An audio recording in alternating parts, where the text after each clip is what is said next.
I have 3 different ways that you can use your sourdough starter that I want to show you all. It is a long video. Beware. Magic's going to begin in the tall jar. Unfed starter. I'm feeding it ½ cup of flour, ½ cup of warm water. I don't need to weigh it. It's going to be amazing. It's for a whole new party, a new day. This is also unfed starter. I'm going to add a ½ cup of flour, ½ cup of warm water, set it aside. We'll make bread with this today. Okay, now back to the discard. We are going to make waffles. So I'm adding water, oil, eggs, added flour, baking soda, sugar. I'm going to add some vanilla for some pizzazz and then stir that together and we are ready to cook those. They don't need to sit all day. I mean, look at this. It is fluffy. It's yummy. It's cheaper than a restaurant.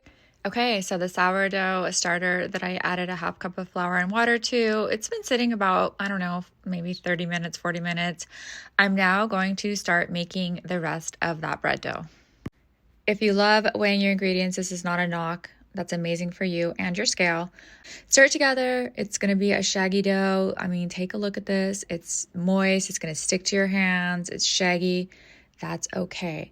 Cover it. Let it sit for about ½ an hour.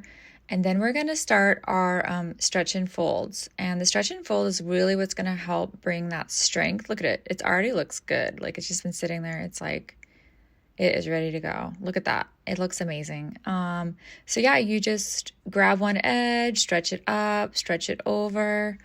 This is building strength and just going to make your bread amazing. So I only do about 4 of these. And I do them, I mean, you can do it every 30 minutes. You can do it every hour. I want hot bread in the morning, so I'm going to let her proof in the fridge overnight. And then we will pull her out.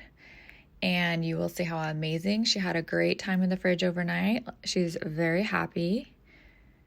Yeah. And then I'm going to actually pour her onto the counter and start forming a loaf. I will just kind of fold her into herself.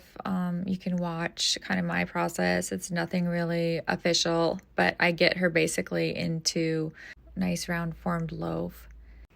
So while my oven's heating up with my Dutch oven or my clay pot in it, whatever you're using, she is going to rest inside of a floured basket. You could use a bowl, you could use a colander. This is just so she holds her shape while she is waiting for the oven to heat up.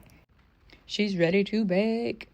I'm going to set her out. Look at her cute little top. I'm going to score her. This allows the steam to escape as she expands, so you don't have weird bulges and blowouts and just an oddly shaped loaf. All right, she's ready to go in the oven. We cook her with the top on. We take the top off, topless. Cooking with the top off is just going to give her that amazing crunch. She turned out amazing. She's fluffy. She's light. She has that crunch. I'm going to make cheese sandwiches. Please go make sourdough. It's not hard, you guys.